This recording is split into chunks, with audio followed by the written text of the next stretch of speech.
What's up, everyone, and welcome to another edition of Believe in Falcons. I'm your host, Will McFadden. Joining me as always after a Falcons game on Sunday is former Falcons fullback, the Triple F himself, Ovie Mughelli. Ovie, what's up, man? How you doing? I'm doing good, man. It's been a honor and a pleasure to be a Falcon because my boys fight and I enjoy rooting for them.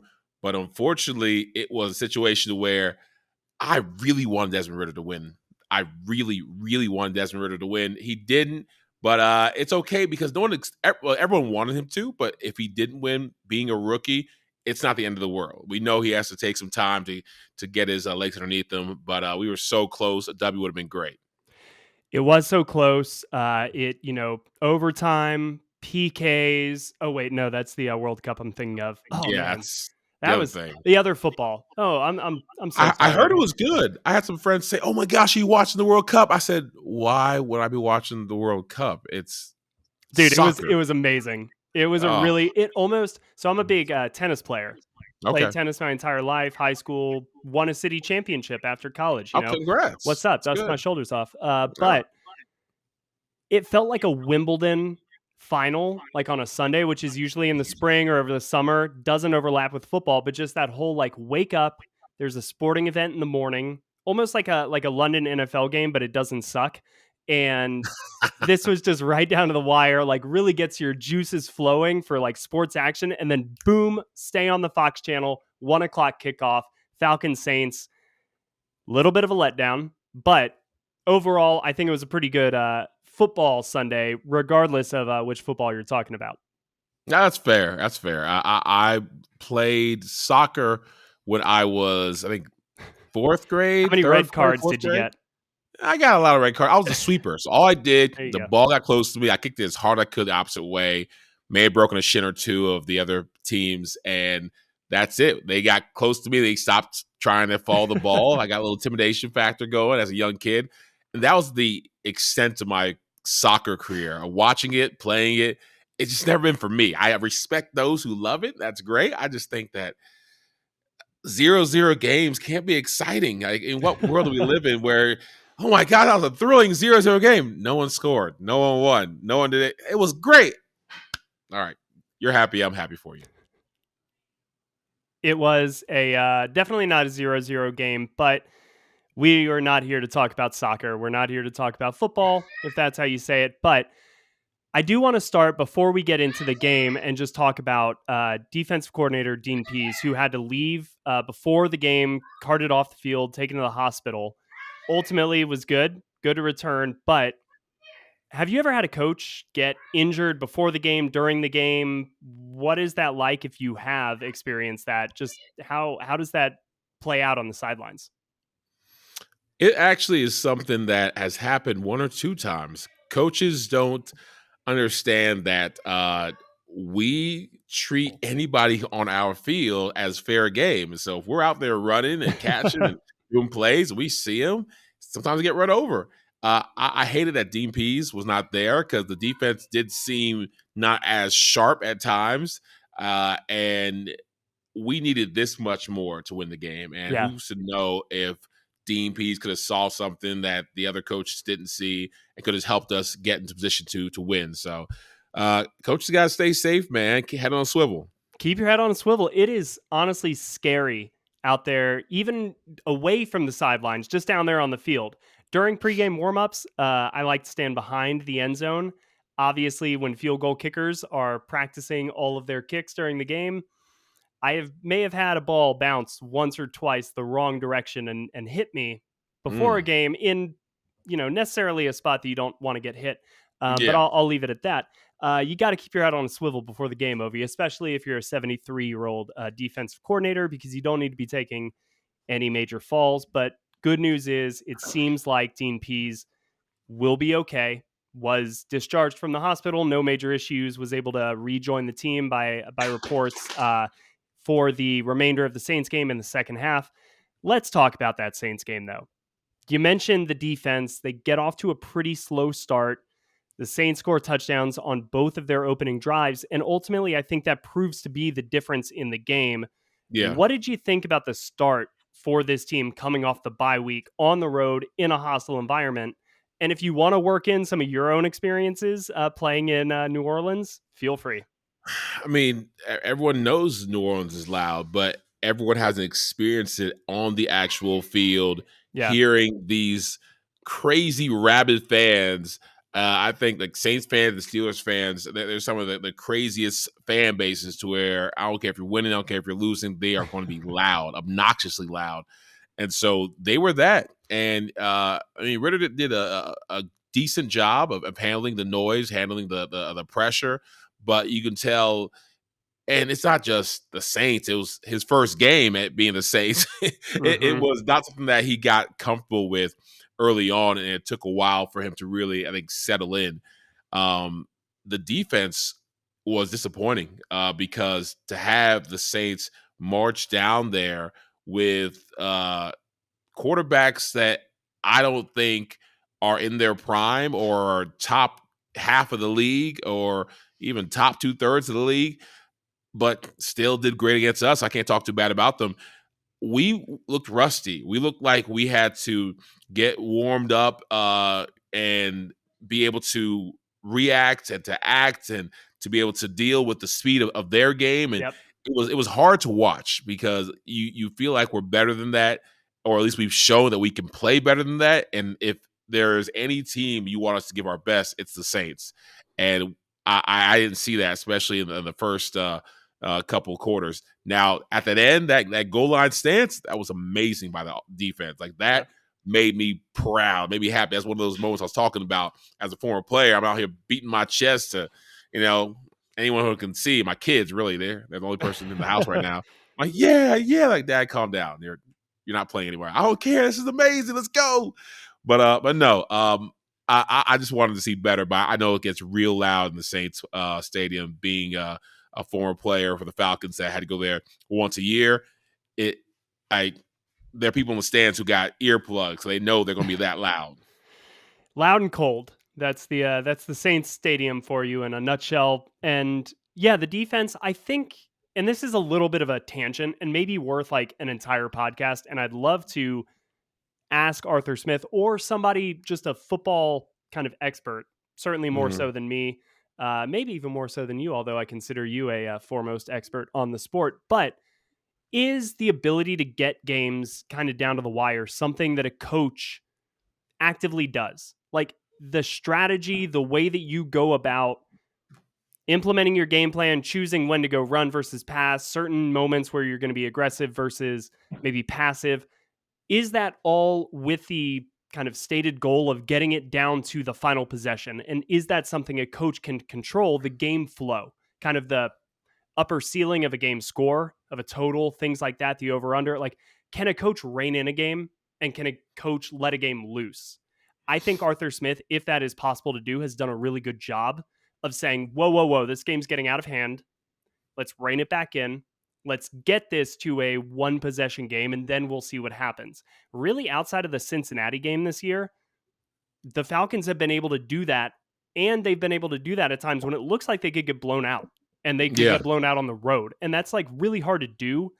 So I continue to think highly of what Arthur Smith and his staff can do, even on days when on the surface, it doesn't look good. And this is the transition to Desmond Ridder, and this is the transition to the offensive performance today, because yes, he's a rookie. Yes, his first start comes in an environment that very, very few rookie quarterbacks have success in, but he did not have success, my man. He performed very poorly, in my opinion. What did you think of Desmond Ridder's performance today? It's you got to be open to criticism.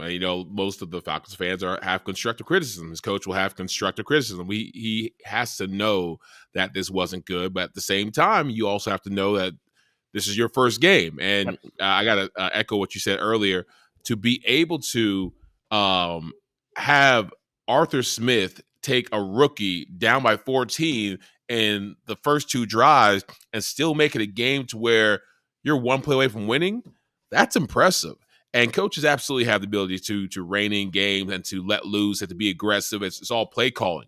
It's the speed of the game. It's play calling. Do I wait till the game clock goes down, or am I going to be rushed to the line in like a 2-minute mode in the middle of the game? We had one called Texas where we played 2 minute, or act like it's 2 minutes in the middle of the game and be rushing. And in Texas, we would leave the big guys in, me, fullbacks, because we want to be able to run the ball just as well. We can pass it 2 minute during the game. And I loved it and hated it. I loved it because I got to stay in the game because most quick 2 minute drills, I'm out. Yeah. But I hated it because, oh my God, I was so tired, especially if Michael Turner hit like a long run and I'm running down the field and getting lined up and trying to look back. And it's like all hand signals, plays, like a couple things, like, what'd you say? And it's like 1,000 checks. Like you can check to a run, a pass, you can check left or right, you can check so many different checks. And so there are like letters, there's numbers, I'm listening in. Like you can't be dumb and play football, or you must have a special type of intelligence for football, because it is difficult to be able to have that muscle memory that can recount all these things and go at a high rate. But no, I'm just happy that Desmond Ridder was able to show a little bit of progress, because he started not good. Those going 3 and out, a couple plays and out, and it was almost like, I hate to say this, but I felt the same type of fear that I had with Marcus Mariota whenever he was throwing the ball, and especially like the longer that Ridder had to throw the ball, I'm like, oh God, like, are we going to throw an interception? He had all this time, and I'm like, this should be a good pass, and shows what you got, young kid. And there's one play, and maybe there's a miscommunication between the receivers or him, and it just hit the ground, a nice little patch of ground, and it's grass. There's no defenders there. I was good, but there's no receivers there either. Like, what are you doing? What are you thinking? Didn't you have a team meeting? Didn't you meet your receivers? Haven't you been working with these guys all season? So Ridder did not do good, but again, we didn't.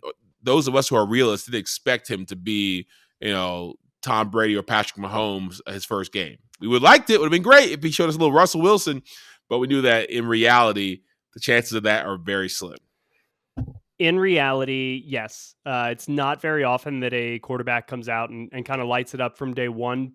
But Ryan threw a touchdown his first game. We're going to get to that. Play. We're going to get to that in 1 second, because I want your thoughts on what it is like to play with a rookie quarterback who does kind of go out there and performs well from the get-go. And, again, Matt Ryan wasn't perfect. Certainly better days were ahead, but his baseline performance was excellent in that first game. And he did have the entire preseason, all of training camp. He came into that game really in momentum. Desmond Ridder is coming off of 1 bye week, but has largely been the backup, and crucially did not have Marcus Mariota this week to kind of help him prepare, is not able to rely on that veteran to give him these notes throughout the week when they're specifically game planning for an opponent. So that is kind of to his detriment. But 13 of 26 overall, 97 yards through the air, no touchdowns, no interceptions. Could have had at different times maybe 3 interceptions in this game. And I think that even though he didn't, it's still worth pointing that out, because a couple were dropped. One was overturned on a review. Yep.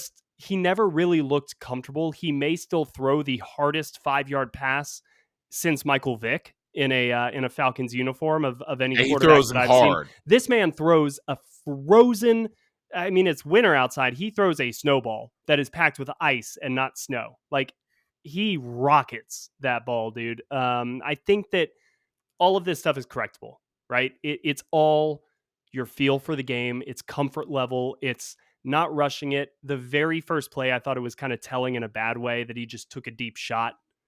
Whether that was dialed up, if it was, I think that's the most predictable play call in the world, because all week I've been sitting here being like, if I was going to be tricky, what would I do with a rookie quarterback that everybody expects me to kind of manage in a game? I'd take a deep shot on the first play. That's what they did. The Saints kind of knew it was coming. Nowhere to go at all. But the fact that he still kind of let it fly gave me a little pause for concern, because it's like, all right, you're going to just get these out. You're going to let these loose. Again, maybe that's for his benefit in the long term. Maybe that's for the Falcons' benefit in the long term, is get these reps. But what was Matt Ryan like going into that first game as a rookie? What was his mindset? How was he nervous? Obviously you're not him, so you can't speak to what he was feeling, but just, I guess, what was the team's comfort level going in with a rookie, and then maybe Matt Ryan specifically? Well, because it was a unique situation coming from Michael Vick, having a quarterback that was different complexion, different play style, different type of vibe from Vic. And I only got 2 months with Vic, but Yeah. uh, you could see him from just on TV to Matt. It was a very different feel. But I think having mini camp and training camp and OTAs and all those things to get comfortable with him and for him to get comfortable with receivers and for us to see behind the scenes how Matt's able to deal with the ones and gain a certain level of confidence to it. Dang, this guy got a good arm, or he's making some throws, and he, is showing us that he can be the guy. We were all behind him because we were tired of losing, and a lot of us were switched out from the Petrino era to the Mike Smith era. A lot of guys got gone, and I loved how our special teams coordinator Keith did such a great job of because he spoke to the whole team, and it was Yeah. important that even the starters were there. And the way that he mother effed people and talked about you sorry sons of bees and you old pansy, He'll and do that. Yeah. he called us all types of things, and it was real because you had to like, wow. And he said things that probably, well, I know Mike Smith would never say. Mike Smith would never say, and our defensive coordinator would never say, our offensive coordinator, actually Mike Mularkey was foul mouthed too. But just the way that he would talk about everyone, including Matt Ryan, like, you dang quarterback out here hitting people and showing more heart, and then most of y'all, and y'all act like y'all some shriveled up, kitties. But it was a vibe that Matt kind of embraced, and watching Matt Gotcha. take the beatings from or verbal beatings from guys like coaches like Keith, watch them take some of the verbal beatings from veterans who want to try him and see, are you ready, and seeing him pass every single test. Even I made some tongue-in-cheek jokes with him and ribbed him about being a skinny baby giraffe like a sprinter when he tries to run, and He never got he over that. He never evolved into an adult oh, giraffe. oh no, he didn't, but he laughed it off. He was like, "Man, f you, Obi." I was like, "F you too." I was like, I like you, brother." So he had a certain moxie that we knew and we felt strong with. So when we got into the game, our comfort level was there. And more importantly, his comfort level was there. Even Yeah. though it was his first game, he was like, I expect to be great, and I know I can be great, and I'm going to throw a touchdown on my first play.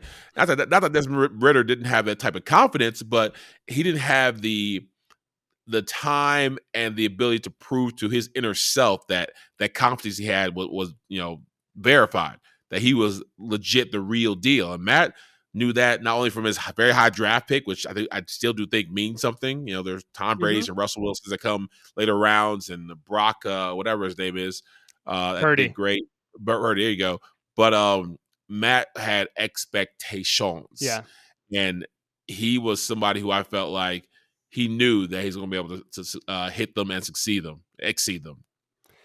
Yeah. And I mean, I think that on the one hand, that Falcons team was different talent wise than this group is right now. Right. Yeah. Obviously, some big acquisitions there, none bigger. Michael Turner, your backfield mate that offseason, really helped that 2008 team shoulder a lot of the load offensively. And you had Matt Ryan in a little bit more of a complimentary role, but he certainly rose to the occasion when it was called upon.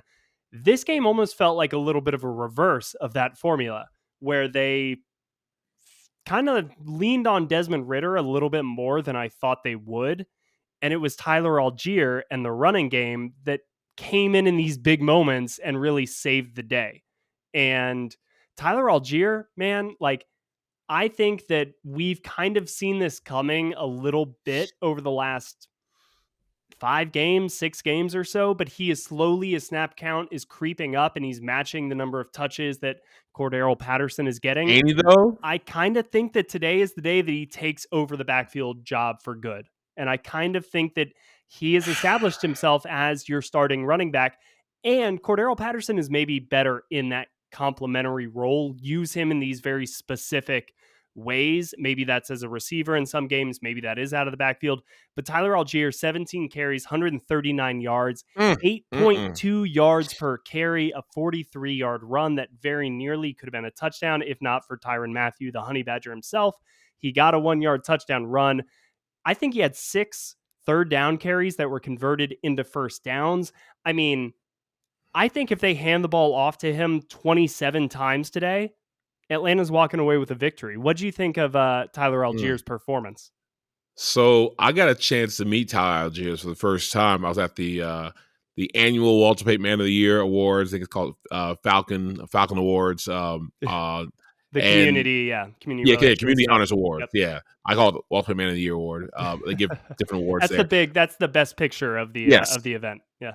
yes. And so I was at a table with 2 rookies, and I don't know, I wasn't feeling that good, but wanted to go out with the wife and support of these young guys, and they introduced themselves. He's like, "Hey, I'm a rookie. I'm a rookie too." I said, "All right, nice to meet you." He's like, "You're over?" "Yeah, I'm Ovie Mughelli." "You played long?" "Yeah, I know. I played a long time ago, 2007, 8, 9, 10, 11, 12." Like, "Okay, cool. Yeah, you used to block for Michael Turner." So everybody knows me. I'm like, "Fine, yeah, I was the big guy in front of Michael Turner." And yeah, man, you were beast. I was like, I did my best. And so we, watched the awards. We talked a little bit. My wife was talking to their wives and, making them feel comfortable. You ain't got to go try to spend it all in the first year. Don't try to keep up with the Joneses. Just enjoy yourself. So we had a real good conversation. And I didn't realize that the guy at the table next to me was Tyler Allgeier. I was talking about, man, the run game, the run game's been carrying the Falcons all year long. He's like, "Yeah, man, I do my best." And I was like, "Do your best." I was like, "Who's that again?" Like, I think he said, he's like, Al Tyler. I was like, "Oh man," we were leaving. So I was like, I dapped him up, brought him real tight. I was like, "Dude, you've been doing your thing, man." He's like, I'm trying." I was like, "Go out there and crush him." He's like, "I'm gonna get him this Sunday." And he did. He Yeah. absolutely went off. Like, he is such you know a regular dude. Like, yeah, he's got little muscles. He's not like, who's like, is it Derek? Yeah, Derek. He's not like Derek Henry to where he has like the height and the No. stature and like, bulging muscles, but he is a strong dude. Like, he's solid, like a little tree stump running. But I didn't know that guy was that guy. I'm so happy for him. His little, I wasn't sure his wife, girlfriend, fiance, his significant other that was at the table with them. They were just like some regular, good-natured people. They talked about the work he did in the community. I'm like, that's a nice guy. Then I realized it was Tyler. I was like, yo, to be such a nice dude, I guess, me too. You are a monster on the field. He's a very violent, not nice person on that field. So Tyler needs to get paid. It was him and Grady Jarrett. I was like, can you just give somebody a raise in the middle of the season? These guys are doing amazing. I don't know what they're getting paid, but they need to get paid more because Tyler earned his money today. Grady Jarrett earned his money today. He definitely did. I think Tyler Allgeier is, he's got kind of the contact balance of a Frank Gore or like a Maurice Jones-Drew, but he's a different body type. It's almost like Fred Taylor-ish, kind of like that. He's a little smaller, a little more slender. I think that if he works this offseason on his pass protection and his receiving out of the backfield, he can be a third down running back in this league. I mean, he's got that type of big play potential. He's got that type of short yardage power. It's really just some of the nuances of his game. But this is, I think, to Arthur Smith's philosophy is kind of you build the team around the guys that you have. And we have seen certain teams kind of really prioritize the running back position. I think the Falcons are kind of okay with taking some of these high priority positions or maybe players that are in higher priority positions. Like if you see a Christian McCaffrey coming out of the draft, or if you see a Leonard Fournette, your eyes get big and you're like, man, imagine this guy in this offense and we can build an offense around this player. You're also just as likely to find a running back capable of doing that in the third or fourth round. You're just as likely of finding maybe a quarterback if you build things the right way in the second or third round. Like that's kind of, I think, the Falcons' approach here. And I think that they really have found somebody in Tyler Allgeier who, coming out of BYU, a lot of people were high on. They were saying of the later round running backs, like this guy has the best chance of developing into somebody who can carry your offense for you. And he did that today against a pretty decent Saints defense. One Yeah. other rookie, if we're going to round out this offensive rookie trio, Drake London, peppered today. It was very clear, to your point about Desmond Ridder kind of building that relationship with veterans like a Demir Bird or a Kaderil Hodge or whoever. Michael Pruitt was somebody that he relied on a bit today. But Drake London, he was like, hey, man, draft class, what's up? We're in the same pledge class. Yeah, we're bros. And just was firing passes to Drake London, but critically, the late fumble. How much do you weigh the positive of kind of a better performance than he's had recently with the late game fumble, another one after the Chargers game where it really, really kind of cost the Falcons the game? How do you balance that? There's so many Twitter profiles that say, free Drake London, free Desmond Ridder. Once Ridder gets out there, Drake London's going to explode. And I get it because Marcus was having trouble hitting him consistently, having trouble, hitting him on the run. And I absolutely get it. And so I, like the rest of the world, thought that London's going to go off. Drake's going to be unstoppable. Desmond Ridder and Drake, they have that bond, like you said, that they're bros coming in the same year. And you saw Ridder trying to make it happen, but it wasn't there. And you have to remind yourself, you literally say it every 5 minutes, he's just a rookie. This is his first game. Don't overreact. He's just a rookie. This is his first game. Don't overreact. But it wasn't where you wanted it to be. It's simple. Drake and Desmond know that. And Drake can't be the savior of the team. He can't be our Roddy White. He can't be our Julio Jones if he's going to keep on fumbling in key games. That's something that Roddy and Julio were good with. They had their issues maybe like once every 2 or 3 years or near the end of their careers. They both had more issues than most. But in their prime, which Drake should be in his prime, they weren't losing games for the team. They weren't the reason we lost. Because I don't care how good you are, if when it matters the most, if you're a quarterback, you're throwing interceptions, and you're a receiver, and you're fumbling the ball, if you're a running back, fullback, you're fumbling the ball, all the great stuff you did just got erased. Yep. I'd rather get somebody who is just above average but won't hurt you with turnovers. We talk about all the time. Turnovers will kill you. Turnovers make bad teams beat good teams. Turnovers. And Drake, like the most important thing, it's the fourth quarter, dude. You had a big catch. Yeah. 2 hands. Or get small. Like put that elbow down. It was just in slow motion. I was like, yes, no, everybody, just no. So I'll give people props for saying, I know I lost you the game, but I did a lot of good things beforehand. That's good. If you're in high school or college. In the NFL, we expect you to do good things and not throw away or piss away all those good things you did by making a huge mistake at the end of the game. That's what we pay you millions of dollars for. You can do it. NFL players and toddlers love to talk about stacking things more than anybody else I've ever met in my life. And that's kind of what you're talking about, right? Like you did a good thing. Don't necessarily in that moment, because it's a 4th down and 5. You make the catch. It's on a slant.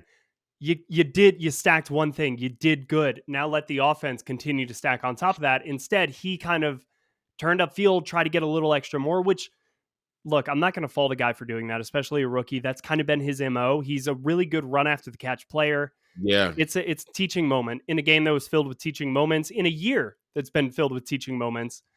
And I think if, again, we go back to the start of the season, this year was not supposed to be the year for the Falcons. They're in it kind of by the product of some early success that we didn't see coming and some really poor play from the NFC South. Yeah. But they're 5-9. And this year, as disappointing as this performance was, as much as they're still in it, and the broadcast team is going to talk about they're still in it, I think that, again, we can look at some of these negatives as maybe a long-term positive if the team can learn from them. And Desmond Ridder certainly falls in that category. He's done a lot of good. He's played, I think, above his years in some ways. But these late game fumbles, these are grown men trying to get the ball from you. If Khalil Mack is coming to get the ball from you, look the F out, dude, and protect that ball and go down. Yeah, just let's let somebody else carry on this positive momentum that you have created. So again, I think that that's all something that they're going to figure out and learn from. Let's flip real quick to the defensive side of the ball. Another rookie, our boy, Troy Anderson, gets the start. I talked with Mike Rothstein of ESPN on Thursday for the podcast leading into this game, and he said that he felt Tyler Anderson would get the start over Michael Walker kind of for these last 4 games, just so the team can really see what they've got in him, and then maybe he and Rashaan Evans are kind of that linebacker pair for the future. What do you see out of Troy Anderson? Because I like him a lot as a player, as you know. Today, I don't think was my favorite game of his. He finished second on the team with 7 tackles, but didn't do a whole lot else besides that. Troy Anderson is an interesting one. I know you like him, and he's proved me wrong more often than not, just because I thought he was going to be somebody we regret it. And the jury's still out. You were like, nah. Yeah, it's just not him. I'm sure he's a great second, third string linebacker somewhere. Is what I thought, but I just didn't think compared to who we could have had, he was the guy. But he's shown me that he's better than I thought he was, and he's a lot of speed, great coverage skills. He's even shown some some hits, some thuds, some violence that you need in a good linebacker. Mm-hmm. I need to consistently see him take on these fullbacks, hit down these tailbacks, be able to. And I hate that linebackers have to do this, but they're going to have to take on pulling guards on a consistent basis and be able to stand them up, or at least shed them or something. And I don't know if Troy has the body type to do that. He could bulk up next year. My thing is take all the good things from this year, get bigger, faster, stronger, like work out more in the off season, like find a different trainer and take that huge step, because there are trainers out there that will get you to the point where you are good, really good. You become dominant. Look at Caleb McGarry. Look at Chris Lindstrom. Look at those guys. I don't know where they went, but there was talk when they came back. They just looked different. They walked different. They had a little Dragon Ball Z electric aura around them when they were in training camp. Super Saiyan, baby. I was looking at them at some of these articles, like, these aren't the same guys that were here last year. And lo and behold, Pro Football Focus has these guys rated near top 10 in one thing. I think he's number 8 and the best O lineman out there. I'm like, that's what I want our guy Troy to go through, because right now it doesn't seem like physically he can do what he wants to do, what his mind wants him to do. But he's better than I thought he was. But again, I thought he was trash. But to be the starter, I do think that just like with Desmond Ridder, they got to kick the tires. We're probably not making the playoffs, but we need to figure out, what are we doing in free agency? What are we doing with the draft? What are we doing with these players that we have? So now's the time to see who can do what. Yeah, and we'll talk about the playoffs in 1 second here as the last little bit. But a couple other defense players who I thought had decent games. Lorenzo Carter continues to stands out. I like him. I would love for them to bring him back on a 2-3 year deal. Let him be a little bit of this bridge guy as you develop somebody like an Arnold Ebiketie or D'Angelo Malone to be that kind of heir apparent as the pass rusher. But he just does so many little things really well that you kind of need on this defense. He feels almost like the grown up in the room. As I don't mean that as a slight or a belittling comment to anybody else out there. Everybody here is an adult, but it's just he's been there. He kind of knows what he's doing. Grady Jarrett also got a half sack today. I mean, no complaints about Grady Jarrett. Jalen Hawkins kind of struggled at times, but made a huge play there late in the game to get the Falcons the ball back before Drake London fumbled to give them another chance to go back and win it. Somebody who I'm a little concerned about, who has been really good in year 2, but has struggled recently, is Richie Grant. He gave up that second touchdown early in the game, tried to undercut the pass from Taysom Hill to Rashid Shaheed and just was out of position, kind of made a either I'm going to get this and it's going to be an incomplete, or it's going to be a touchdown. And I hate seeing a player make that type of play where it's literally all or nothing. That early in the game. I mean, what, as an offensive player, when you see a defensive player just kind of go all chips to the middle of the table that early, are you like, all right, that's this type of game, we're all in? Or are you like, damn it, dude, what are you doing? Come on. Let's just keep this thing close. You have to earn the right to do that, I think. I think that there are certain players that's very fair. That are so good and have proven so much they can do that and win that, like, if that guy takes the chance and he misses, all right, cool. Like, you're a Pro Bowl player, or you're like an alternate, like you're one of the top guys in the NFC.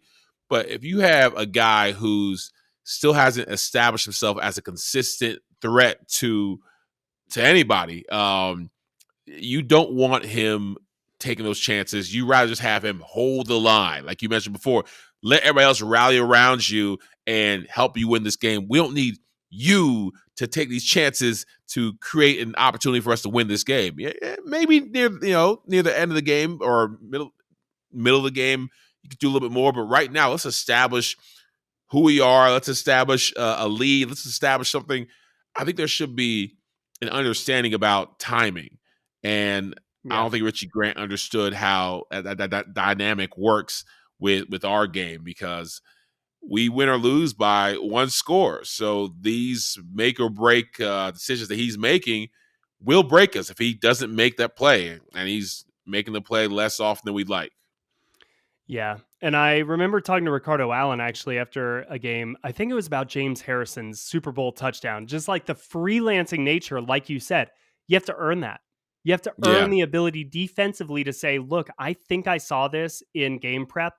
Yep. 3 different times. They're doing this look right here. I know what call we're in, but damn it, I'm going to trust my gut. And I think if I'm right, like this could be the play we need. Yep. You got to earn that right. And you've got to kind of know, and you almost have to go through this trial and error period of knowing your limitations. It's like a quarterback fitting a ball into a tight window. You have to kind of get burned a couple of times to say, all right, I can't do it at this level. Like that throw's not there because these guys prefer not to get burned. Yeah, you would prefer not to get burned during and during critical games or early in the game. But sometimes you can't pick and choose your moments. So we talk about this as a critical game, and it certainly was. The Falcons are now in last place in the NFC South.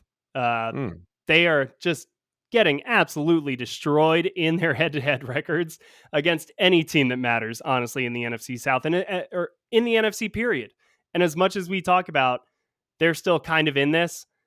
Guys, the record may say one thing, but the head-to-head is something totally different. They have losses against Washington. Now they've lost the head-to-head against Carolina and New Orleans. They're behind in that with Tampa. And it's just kind of all bad for what the Falcons are trying to do to get back into this playoff race. I don't really think that is even the goal, maybe at this point. Like I really do, as I mentioned at the top, 2022 was meant to be a little bit of a transition year, and they made it fun, and it was great. And last year they made fun as well, and they kind of came down to the end. And I don't think that they're considering themselves out of it, but for the fans' purposes, should the priorities now change for these last 3 games? They're, for all intents and purposes, out of it. What should the fans be looking for as they close this thing out? A lot of what we were looking for the first couple games, I used to remind people that, hey, we're supposed to win 2 games all year. Hey, we need to build a foundation. Hey, we have a running game. This is exciting. Like, you can get a good defense. You can get a run game. You could win with average specialty players. It's about those trenches, and we got some decent trenches, at least in the O-line. So that's what I was telling people a lot during the beginning of the season. Now, the last couple of games, you got to see what we can do that can benefit us next year and in the long run. And you can't be more excited than to watch young guys like Tyler Allgeier or to watch our offensive line move people and to, for the most part, protect the quarterback, whoever that may or may not be next year. So you need to really just look for foundational pieces for our offense and defense and special teams that we can build on.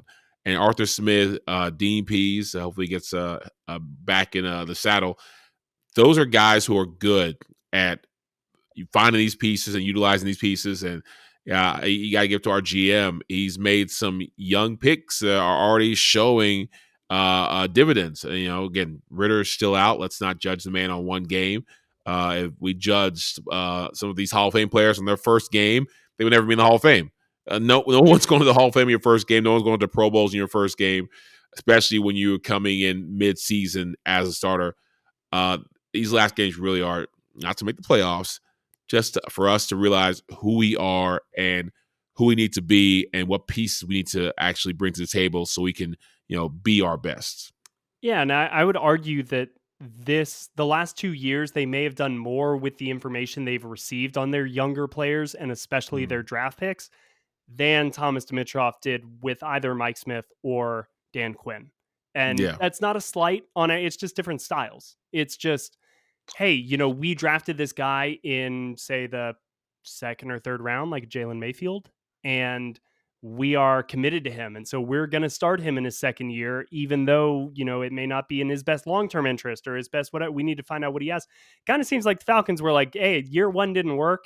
You're banged up going into year two. All right, Jalen, you're sidelined for this year. Like you proved to us that you need to be back on the field. So they seem a little bit quicker to make some of these decisions on the younger players, but they're also giving them the opportunity to prove themselves and or learn from it.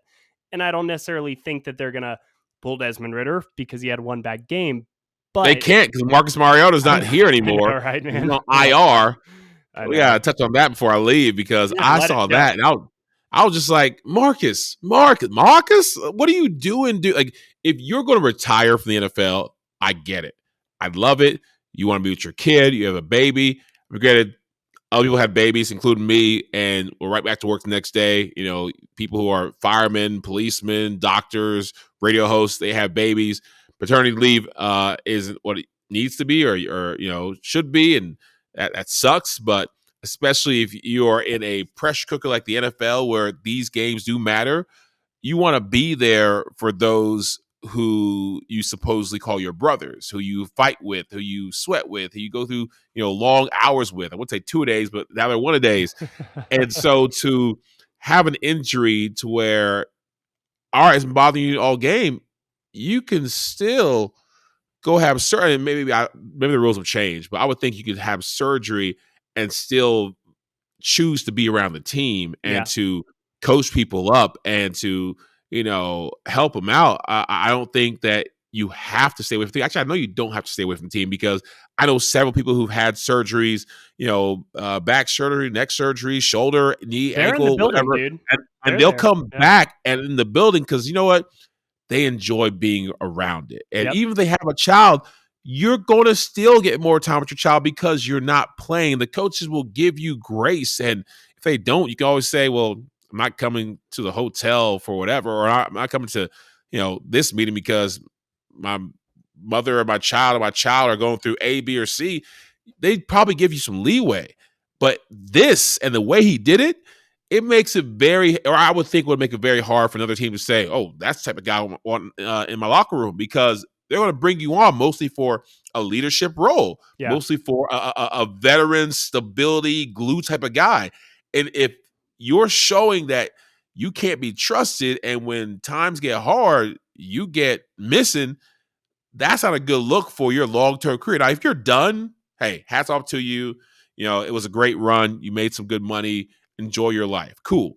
So I'm just confused to where what is he doing? Because it looked really bad. It looked really, really bad. It's going to be hard to come back from this. I don't care if he said, hey, I apologize. I got really emotional with my kid. And, all right. No, that's you're human. You make mistakes. But, you had the freedom to choose what you wanted to do. And a lot of teams are going to have the freedom to choose to not have somebody that they feel like they can't rely on when times get tough. Yeah. So it's I don't know.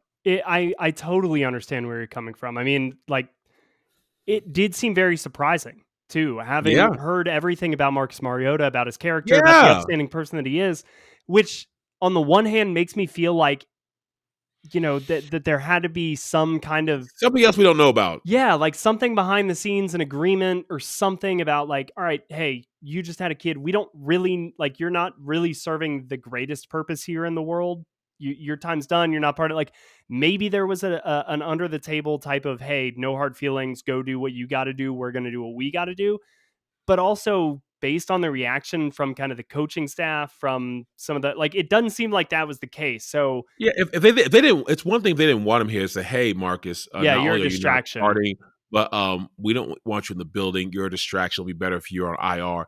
If that was the case, Arthur Smith probably would have gone up there and said, he would have said something. I don't know why he did that. Just the way that Arthur Smith talked about it on the press conference, it seemed like he was unsure why Marcus decided to, choose IR and to choose to not be a part of the team. Yeah. And he was, like, it is what it is. And but he felt the need to say this was a performance-based decision, which is something that a yes, coach usually doesn't go out of his way to say, is like, yeah, this dude was better than the other guy.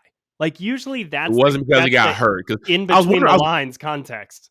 yeah, I was wondering. I was like, oh, when I heard about the IR, I was like, oh, that's why they finally made the decision because Nah. Marcus was hurt, was going to IR. Like, no. It wasn't because Marcus was hurt, and that's why we chose Ridder.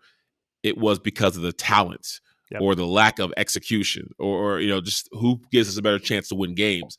So that was very telling, and I'm curious, like a dang soap opera. What's the next chapter in Marcus Mariota's future after this? After Titans didn't work out, Raiders didn't work out, Falcons didn't work out.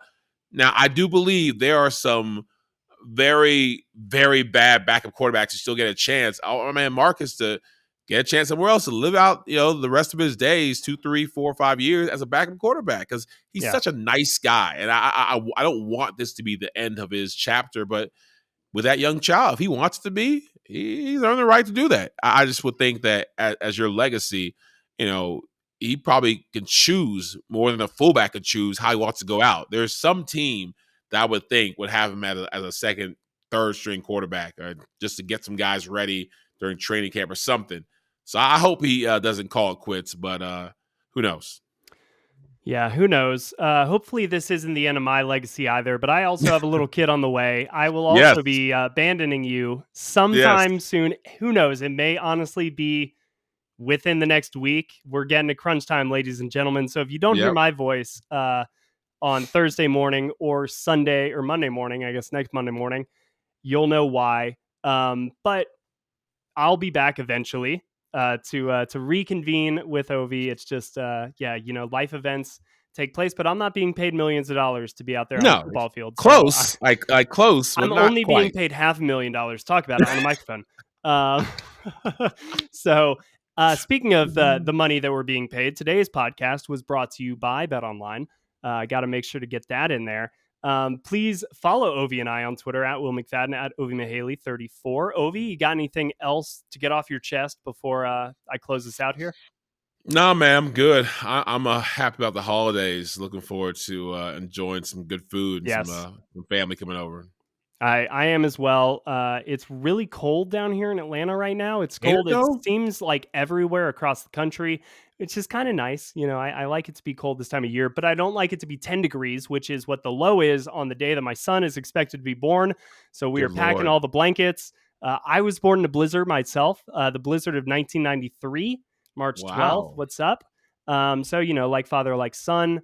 We got some good news on the McFadden front here, but some bad news on the Falcons front as they lose to the Saints today. We'll have to see what they've got next week as they take to the road again for a matchup with the Baltimore Ravens.